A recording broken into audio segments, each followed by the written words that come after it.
Good morning, everyone. We're going to jump right into it. We apologize for being a little late today. Starting on Mayor, did you? Yeah, I can go. Okay. Good morning, Council. Good morning. I'm only going to take a few minutes. I just wanted to communicate to each and every one of you all. We've gone back and forth on a lot of issues, and at the end of the day, we have got to continue to move this city forward together. And in saying that and in doing that, a model that I would like to go with starting today, actually, a lot of these meetings and a lot of other communications is that I communicate with each one of you, elected official to elected official, and if there are requests that you all have that the mayor's office needs to deal with in your ward, that they're either sent by through to you all to me or through Ms. Joanne to me, and any communications that has to be made with my CAO, make those communications to me. In saying that, the CAO of the City of Meridian will continue to be a manager and manage our department heads through me, and I will continue to also manage those department heads. But I'm professionally requesting again that you all send any direct communications as it relates to your awards or any other business with the city through my office, through Ms. Joanne. Also, we have communicated, you guys have communicated the fact to us that there are still some employees, for whatever reason, are not happy or upset. I'm asking you guys, if you all still communicating with those employees, to please let them know about our civil service process, about our grievance procedure process, about our EEOC process, and to let them go that route first, talking to their first line supervisor and that department head, and then on up the chain. And if they feel like they need to go to civil service, they can go to civil service and have those things dealt with. At the end of the day, you know, we've got to provide good government, and we've got to do all that we can to keep our city attractive. And I am committed to that. I know each and every one of you all are committed to that. No matter what our feelings are towards one another, we're going to have to continue to work together over the next 2.5 years to make this city continue to grow. And my team is committed to that, and we will stay committed to that. And as all you all know, as the whole city knows, we have had state audit investigations through a couple of departments. I am suggesting that we let those things play out and just let them play out. If there are any issues on our end through the CAO or anybody else that's done anything illegal, they're honorable enough that they will either be giving me their letter of resignation or they will be terminated, period. You guys don't have to get involved in that. The other things that are going on in the other departments, please let those things play out, because we're letting them play out. We don't know anything that's going on. They don't communicate to us. They have come and met with each one in my office about either practices or other things, and we've communicated to them, and we have self-reported things that we didn't feel comfortable with. So we're trying to be open, as transparent as we possibly can, and I'm asking you guys to let some of these processes play out. But as it relates to my department heads, please let me manage them. If there's anything that is going on internally, I will deal with it as the executive of this city. We don't have anything to hide. There's no secret accounts anywhere that we have access to money. I don't have any money up under my dog pens or anything. We're doing everything above board. So if there anything that comes out of any of those investigations that we need to deal with from the executive department, we will deal with it. We just want to communicate that to you all. So going forward, that I can continue to lead my CAO and my department heads, and if there are any issues that you guys see, please communicate them to me so that I can deal with them. But as it relates to the employees also, please let them go through our grievance procedure, our EOC, and also civil service if they have a complaint. And at the end of the day, that's our process, that's our chain of command, and if you guys will follow that, that will be beneficial to us. If there's an issue that you guys want to have an investigation on as a group, y'all can do that. All you have to do is have 3 votes to do that. But if it's not an investigation that y'all trying to do on an individual employee of some sort, let's just provide good government and work together. That's all we're trying to do, and that's all I'm going to be trying to do on my end. And I just professionally ask you guys to do the same. And that's all I wanted to say this morning. Thank you, Mr. President. Yes, sir. If we don't get through by 10:30, I gotta leave, so I'm not being rude, I just gotta leave You at can't 10:30. leave without the time. You know everything. All right, number one, we're gonna go representative for Atlas Roofing.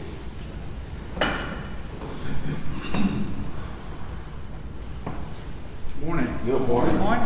It's me again. By Atlas Roofing. Pardon? By Atlas Roofing. No. I'm here in 3 different capacities. One is my capacity as CEO of the bank, which is a business which obviously has a big interest in what happens in Meridian and Lauderdale County. I'm also here as the chairman of the East Mississippi Business Development Corporation, and also as vice chairman of the Alliance for Growth. The Alliance for Growth, if you don't know, is a group of well over 100 business leaders.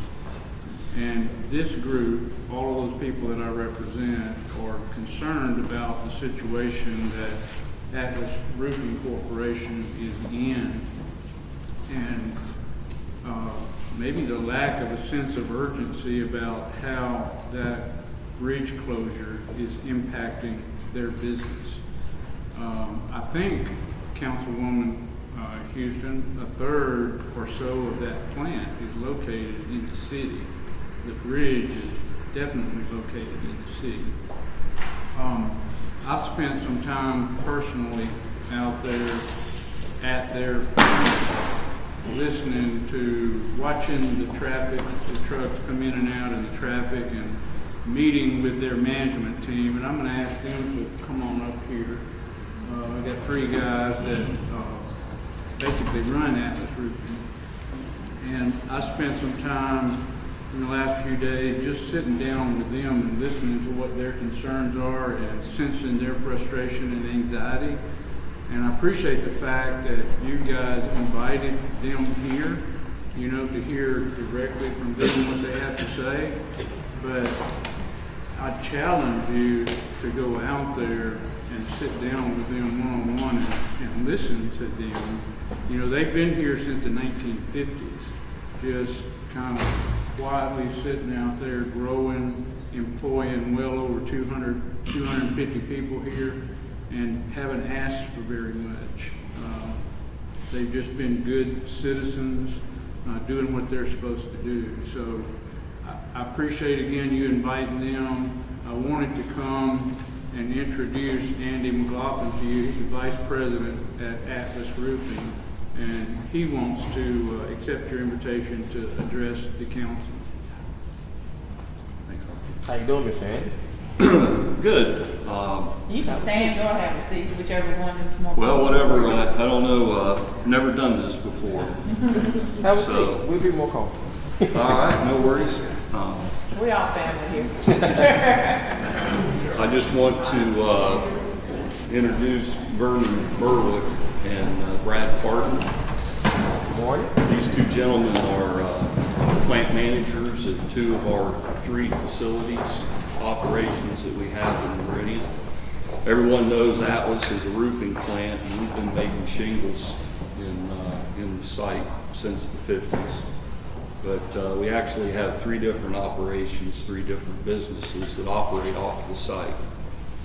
So since the 50s, there's been a continuously operating manufacturing operation on Valley Road. And in 1982, Atlas Roofing started when Masonite Corporation decided to close that plant. And Atlas Roofing actually started with the help of a bond from the city of Meridian to help save that plant, keep it open, and save those jobs.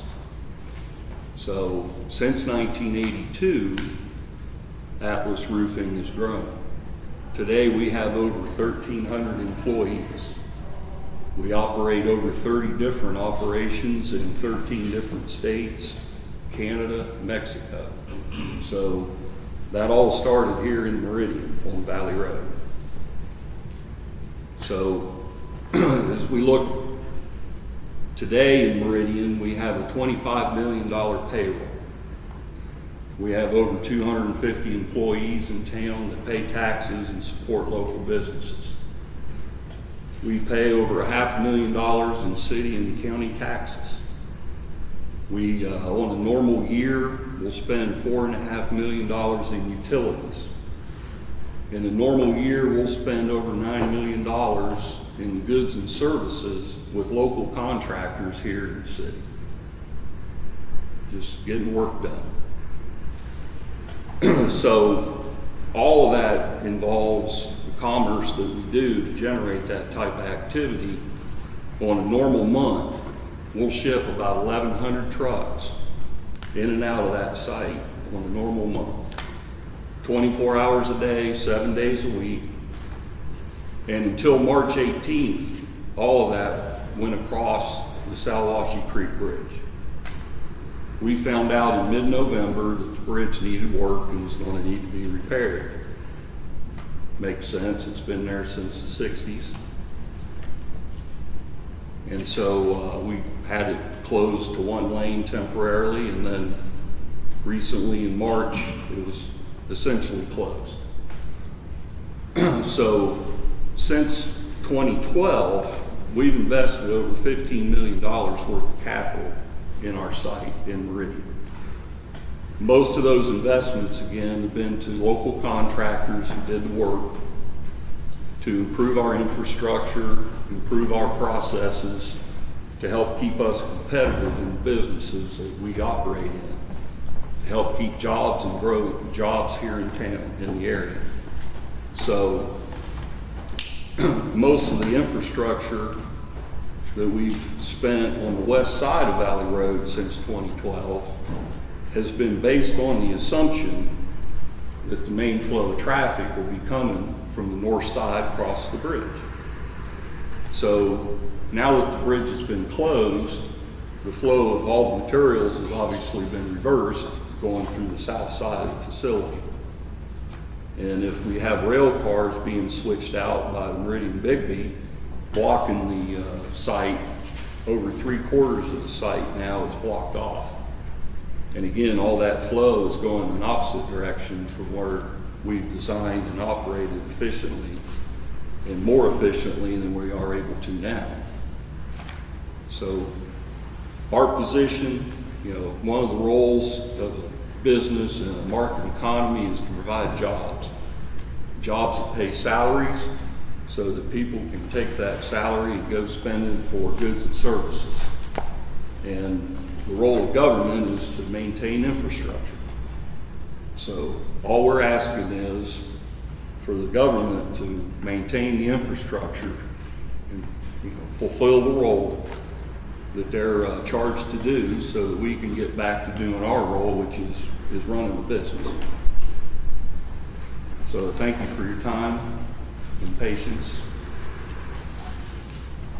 Thank you for that Thank you very much. information. I That is just good say to one know. thing to what you're saying. Andy is, he's a really good guy, and he said that very tactfully and politely.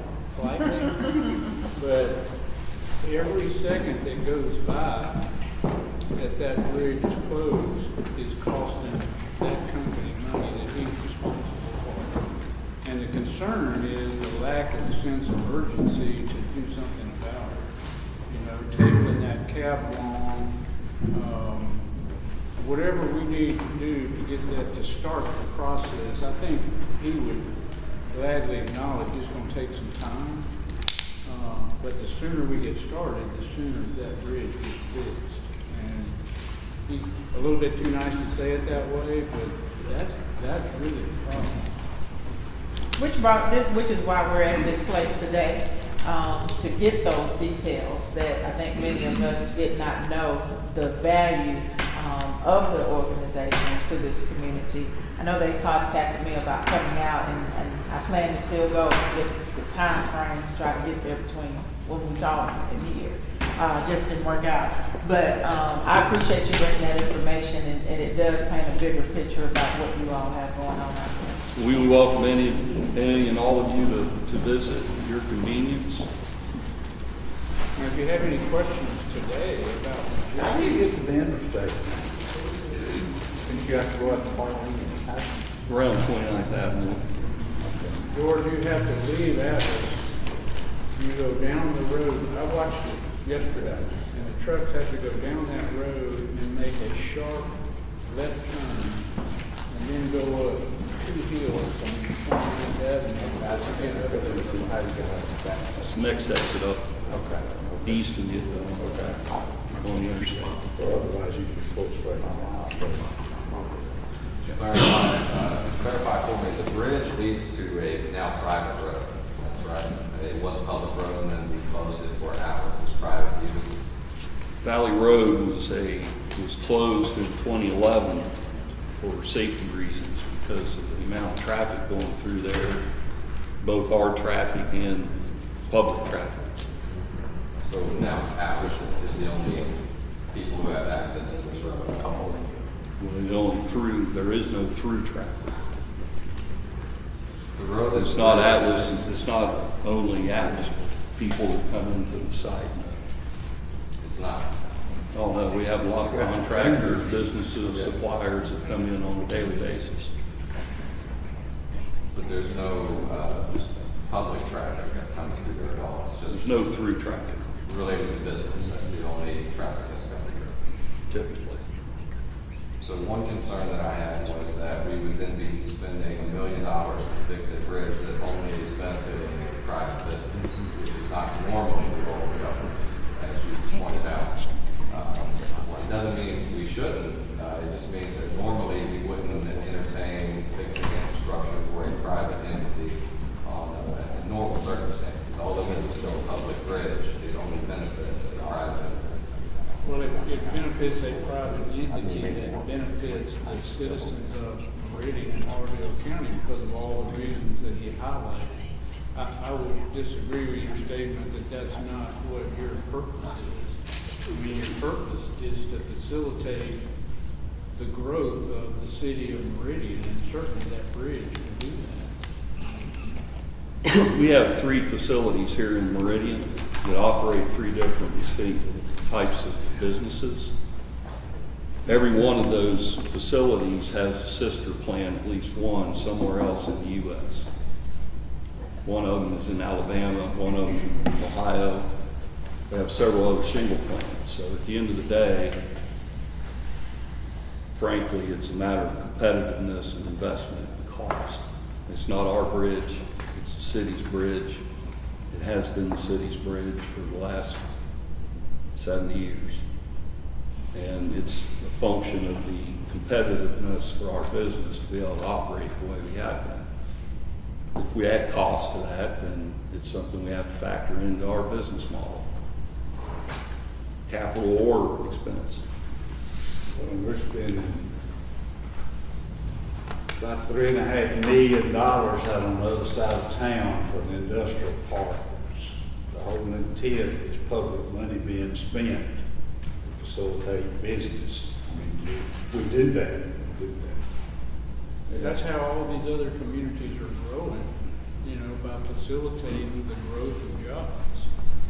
That's really what this is all about, is jobs staying in Meridian and them continuing to do what they do and grow those number of jobs. There's also a multiplier here. For every job that is out there at Atlas, there are so many indirect jobs associated with that.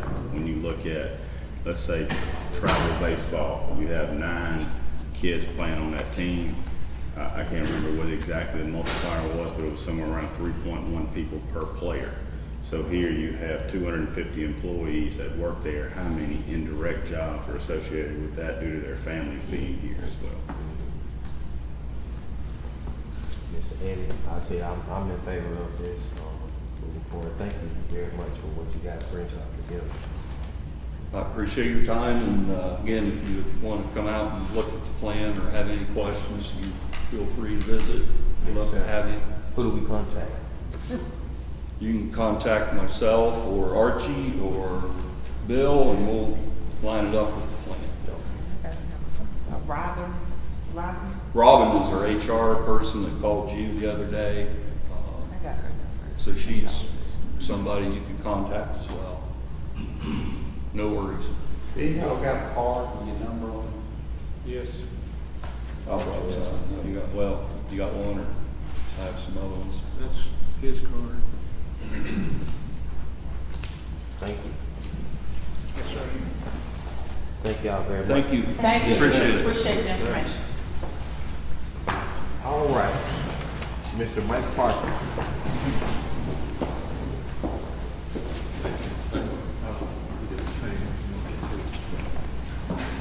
How y'all doing?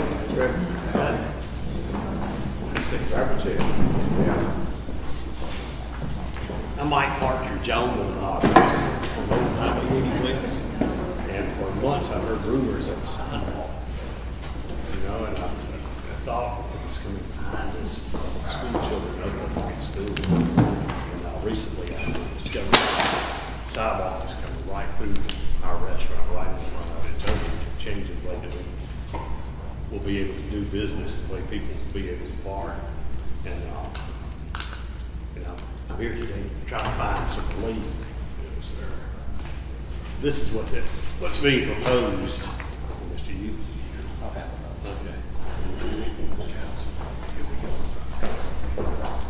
I've already spoken to the mayor's office. I've made an appointment with Councilman Houston first. She called me after that. But I guess I'm just going to let everybody know the predicament that I'm in, and maybe get some sort of explanation of what's going on. Right, the question that I guess was asked, is there any way, I guess these are these going to be barriers of some sort, or? Yes. Is there? Basically an island or a delineation between entrance and exit in the, for the parking lot. Mm-hmm. That's the way it's designed, laid out right now. Is there any way to just keep this flat? Do those islands or whatever have to be there? There is a possibility to do that. If you recall, this project is funded through MDOT. It's an LPA project. MDOT has to use federal guidelines when they lay out their projects. Because these are basically federal dollars that are trickled down through the state and ultimately to local municipalities. With that being said, they have to follow those federal mandates in order to qualify to continue to receive those funds and also to give them out. Right. So in the process of going through the application and coming up with what's called an approved design, there are several committees within that has to look at this. They have to follow those federal guidelines, and that's why it's laid out this way. Now, once you get to a point of construction, you get into the field, and let me back up. In order for us to receive those dollars, we, there again, have to agree to have the project constructed in regards to the federal statutes. Once you get in the field, you can look at issues on a more direct basis, or in a more intimate fashion, and make changes to those plans that were approved prior to getting the grant award. So basically, I'll say it this way: if we wanted these dollars, this is what we had to do. That's all, because you have to follow those guidelines. Now, once you get in the field, there are variances. In other words, it looked fine on paper, but once you actually got out there, it didn't work. We do that all the time from the standpoint of what's designed and then actually what's constructed. My conversation has been that, as we move through the construction of this project, we're going to take these issues into consideration and ask for variances to those plans and designs to basically accomplish what you talked about. For me to sit here and say, well, that was the intent all along or whatever, that wouldn't vote well with us in regards to. So in other words, we have to make every reasonable effort to comply with the plans as designed. Right. I have assured Mr. Mike Partridge that we're going to do everything we can to, basically come to a point of agreement. But I can't sit here today and say we're just going to throw those. We can't make any guarantees. Correct. At this point. But do I feel very comfortable that we'll have a solution that everybody can be satisfied with? Yes, I do. But we have to go through that process in order to get there. And Dr. You've been here long enough to know exactly what I'm talking about. But I can, on the front end, go ahead and start saying, yeah, we're going to, not, because this was what was approved by all parties involved. And I go back to, if you want these dollars, and we've had these conversations in the past, you have to comply with, and these are the best practices from a design standpoint, but they're set by the federal guidelines. And let me also say this: a lot of times, what you see, because they're again federal guidelines, so they're used throughout the country. So what may be applicable, and let's say DC is really not practical in Mississippi. But yet and still, there's a blanket approach, at least on the initial onset when we begin these projects. But he was saying, just to bring him up to speed, Okay. that once we get in, that we can go back and ask for variance from Correct. MDOT. We just can't say on the front end that that's something that we're gonna do, so that we might mess up the grant if we do that. Right. Does that kind of answer your question? Well, what kind of variance are we gonna ask for? The variance would be to, and I don't have a problem with your suggestion. I mean, your suggestion is. So I don't have a problem with that saying, hey, we just want a flat sidewalk across the front of the building. And I think I shared that with you. Right. When we met in the mayor's office. And I'm not saying anything I hadn't said. But I can't guarantee or say, yes, this is what we're going to do. That's just not how this is done. But I will tell you the process is, once the contract is let, to go through a system of requests and have various committees look at those requests. And that request would include basically addressing the issues or concerns that you have. But for me to sit here and say, this is what we're going to do, I can't do that. But I think If you give up the money. if I give up the money, you're right. I can say, well, the project's We not just gonna get happen. information. That's for me to do that, and that's basically what I have to say. Look, we don't want the project, we're going to scrap it. We don't want the fund, and the project goes back complete. Well, we could also always reapply, but you're right in the sense of those people who give those dollars. It's once you say no to one, you go into well, if you really need it, why did you not accept the last project? So that kind of stuff. But there again, I feel very confident that we can get to the point of what you're talking about. I just can't sit here today. There's a system, there's a process that you have to go through to get there. And all I'm saying is give us the opportunity to work this. It's not something that we can decide and do right now. And before, we're still, 6 months, a year out before we actually start. No, we're gonna, my intent is once we get, and I think they meet this Thursday, once we get notification, if you recall, we did do the bids, we had a low bidder, but that hasn't been confirmed by MDOT. They have to, because they're paying for 80% of this. So they have to say, okay, we accept your contract as written, and you may proceed, and then issue what's called a notice to proceed to that contract and work begin. Be honest with you, Ms. Kim, I hope to have that done within the next 30 days.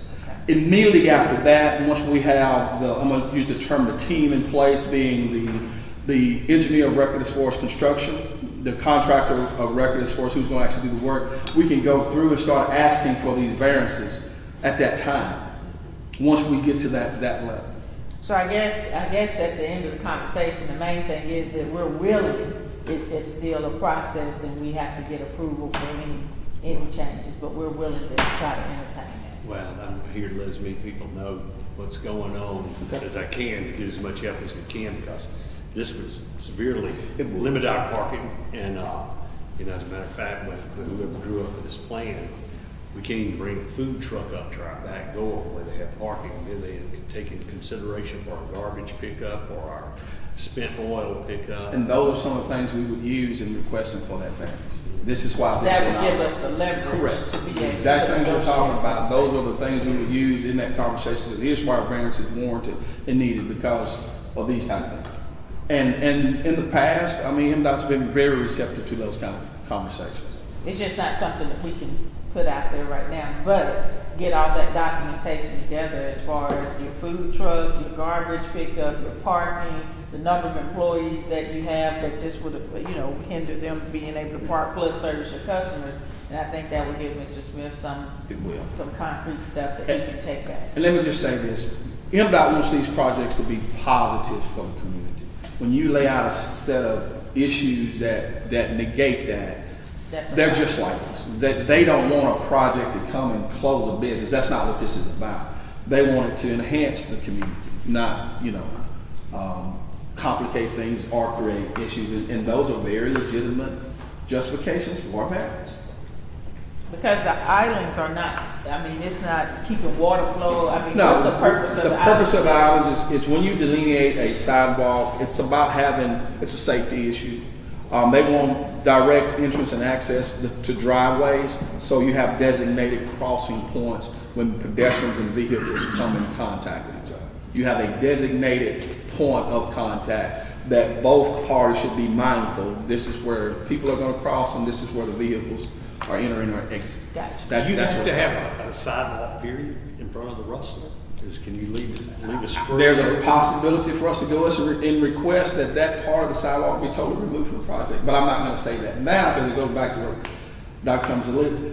Once we get to having the team in place, the possibility or the ability to go and ask for those variances, it kicks into play. That's the next step. That's the next step. And if your request is to remove the sidewalk completely from that part of it, I think I would rather let's look at having a flat sidewalk, but, I don't have a problem with that whatsoever, as long as it doesn't disrupt. and I understand. You know, I understand. you know. Yes, sir. That's why it's important when you're looking at elections of people who deal with things like that. We have a very friendly person in that position right now to state he's going out of office. So I think sometimes when people don't think. Correct. We need somebody that's friendly to the kind of concerns that you're talking about. Correct. And right now, Dick Hall is very friendly, very positive to this area. Of course, he's retiring this year, so Right. you want to get these kind of things, you better get them now, because you don't know who's going to be there. And I don't want you to think this is guaranteed. We may go through all this procedure, and they say, no, you're going to do it this way.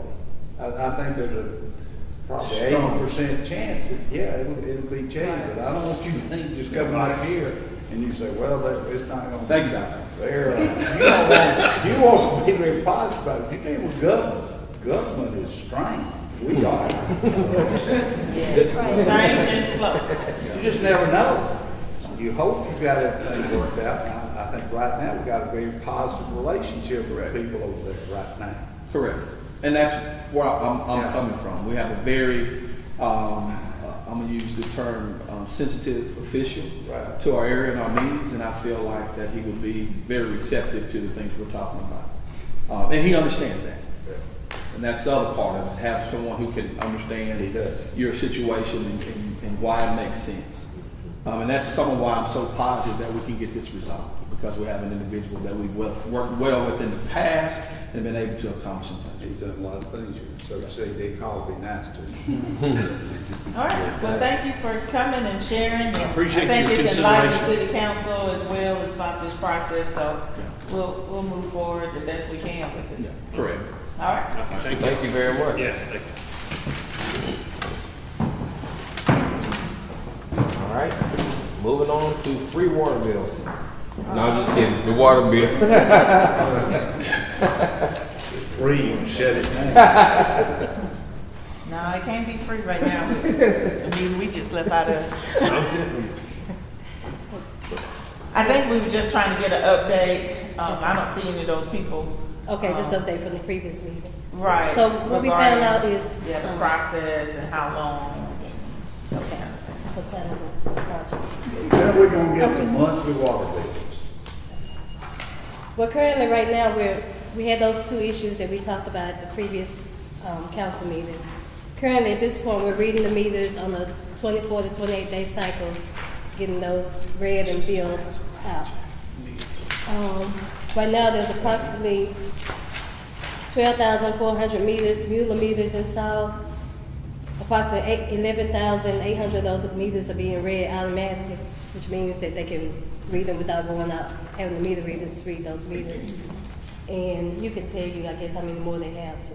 I just gave them a summary of the project, so those are the details of where we are in regards to the type of meters, percent of project completed. So that's pretty much a stat sheet for the project as moving forward. So until we get all this project completed, we won't have monthly water bills?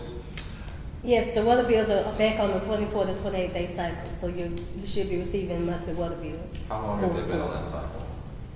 It's been that cycle forever, but things have come up with the meter change out where things get Because I stalled. think we're all getting complaints from people who go like a month and a half without Right. getting. I'm just any bill. speaking currently going forward. I know in the past we've had some that have had long cycles, and those are the ones that we addressed when we changed out the meter. They were going through a period of scrubbing those meters, which normally they do that in a shorter process, so they want to make sure we didn't have really high or really low readings.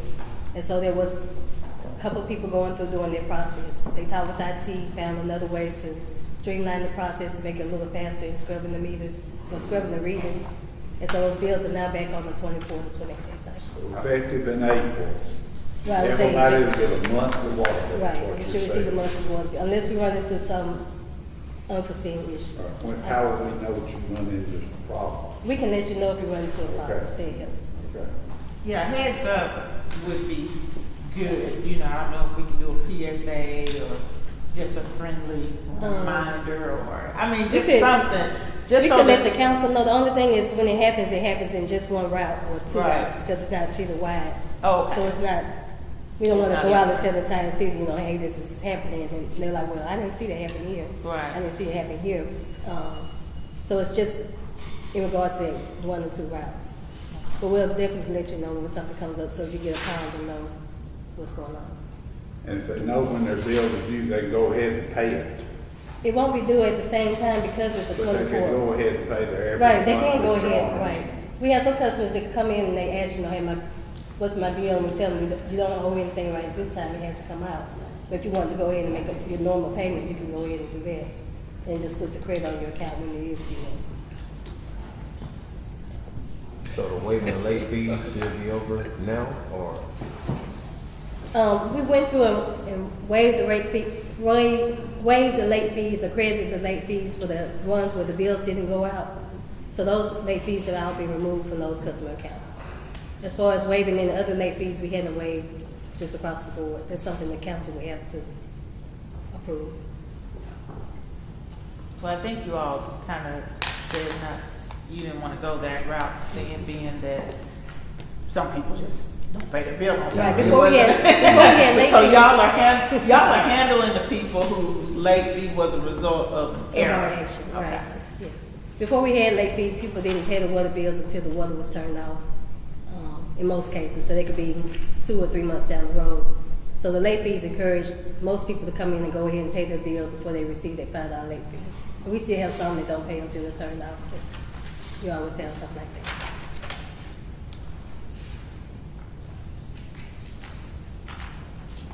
That's it. Thank you very much, Ms. Brandon. No questions for me, y'all are good? I think you said the meeting's gonna be done when? They're saying August. I think they were ahead of schedule. They were ahead of schedule, but they're backing up to do some of the things that Brandon's talking about. You know, y'all brought up an issue about the lids floating and all that. So they're going back and doing what normally be considered punch list items, because they are so far ahead, to try to make sure that there are no unforeseen issues when we do get to the point of being able to close this out. So they're using some of that time. So we just gonna stick with August. Correct. Yeah, this time we're just sticking on. Thank you, Mr. Hill. Yes, sir. All right, lease agreement for the police station.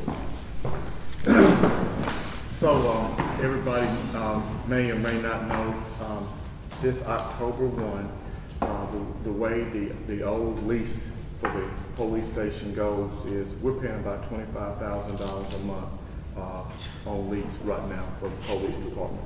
That's what you guys approve every month to MLEC for the lease agreement at the police station. The way the old lease was done several years ago, that's going to increase by another $300,000 starting October 1 of this year. We're in the middle of, we've got an appraisal, a reappraisal.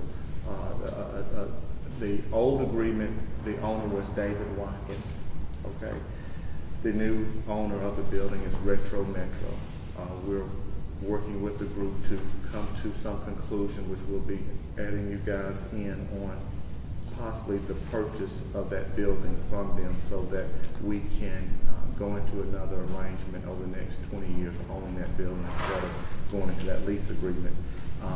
Currently, based on what Citizens is telling us, we're about $2.35 to $2.4 million of debt on the building right now as of today. Trey Harrison and his team at Butler & Snow is looking at the lease agreement, is communicating with Citizens National Bank, and is going to then come back and give us the information so that we can talk to the group in Jackson that currently now owns the building, Retro Metro. Since they own the building, some of that last parcel down there that's by Chief's office, that parcel that we aren't using, they can actually sell it to somebody right now. Someone is looking at it, but I told them that they're gonna hold off until we communicate and get to some conclusion, because I'm sure you guys would wanna purchase the whole building. So if we end up having to add on to the police department, or we end up having small overnight, prison, jail there, we could do that, because it's about 6,000 or 7,000 square feet on that last parcel there. But the bottom line of it is, what's important to you guys is, we're paying $25,000 a month right now for the lease agreement. If we stay where we are and do nothing, we're gonna add $300,000 or more a year in the new lease agreement. We're trying not to go that route. We're trying to come to terms and agreement with the group that owns the building, work through its citizens and with Butler Snow, so we can come to a new arrangement on the building. And if we do that, we won't be probably paying $25,000 a month, because of course we'll own the building, and we could probably have a term sheet of at least 20 years. But that's where we are right now. And I wanted you guys to know it, because for the last month and a half, we've been trying to get who actually owns the building. They had to show a lot of documents, because the thing with David Watkins went to federal court over there in Jackson. There was a lot of documents that we had to see and verify, so we knew who owned what. But the group that we need to communicate with is Retro Metro, and representative will be coming here once we start getting the terms to communicate to you guys on us agreeing the terms with them on the building. So I want you all to know that, but as soon as Trey and Butler Snow give us all the information back, I can give it to you all. So I guess the original contract that we did on this thing, yeah, I know it was before our time, but I don't know why I thought there was something in there that after this thing was expiring, we could buy it for $1 or something. Is that after this $300,000 thing? That's after the end of 30 years. This is just the first set of kind of like a balloon payment. There'll be Oh, it's a balloon. Yeah, if we continue to pay, let's say we go ahead and pay this $300,000 a year for the next few years, 300 plus the 250. and then afterwards, it's going to go up again, and eventually we get to the point where the city can buy the building, but it's market value. Yeah, so Bad deal. we can't, I swear, every time you think you heard the worst deal pass, there comes another one. But is there a way, so we can't get out of this until after October? That's what we're shooting for now, is to try to find our options as far as, I would say, purchasing, if at all possible. We're going to be bringing you all. The 2.3, is that what is the current value, or? It's part of the debt. I give you guys the appraisal. I have it in my office. It's a long one, so I'll give it to you all with the tab. Just you got it back in a January. short sheet Okay. would be fine. Okay. I don't need all the Greek. Where's my home number? I think the rest I of them just, short. something I can comprehend. Wow. Any other questions? Thanks for the update on that. Thank you. All right, moving on to cap loan. This is what we had discussed in the past. One of the things we discussed about this cap loan was the idea that we had about applying for a cap loan. It is a 2% interest loan over 20 years. And we did look at what that debt service would be. It was around $6,300 per month. I think it was roughly $6,500 per month over 20 years. It would be an item that we would have to look to budget at over that period of time. But the loan would be coming from MDA, and it is for existing business. So once we do this, if we do this, when would our first payment begin? I believe it would be after we got through our paperwork process, and then Typically, it's not to the project. I want to say it's going to be It'll be in the next, my It'll question be in the is, next fiscal year. it's not something that we're gonna have to try to figure out how we're gonna Not pay during for this- right now. Not during this one.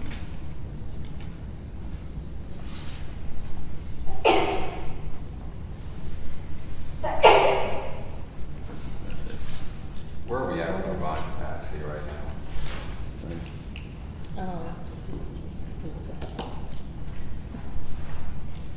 The total amount of the loan, Rich? Hmm. What's the total amount of the? It'd be $1,025,000. I can look for it in my email, I can get it back to you.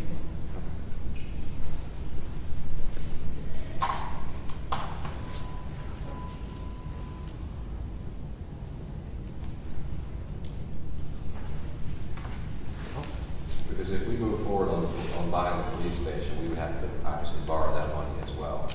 I mean, we've got a lot of already obligations where we borrowed money. Things might come up in the future. I don't want it to be at the end of 4 years, we spent all this money and we've got all these obligations for the next 20 years and we're gonna leave someone else to pay for it. So I don't know right now that I'll be in support of this loan after hearing Atlas, but at some point we've got to realize that we can't just borrow money.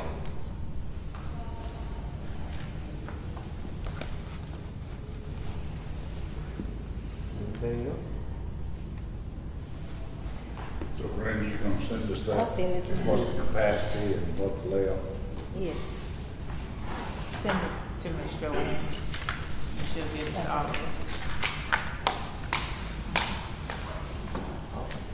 If there's nothing else, meeting adjourned.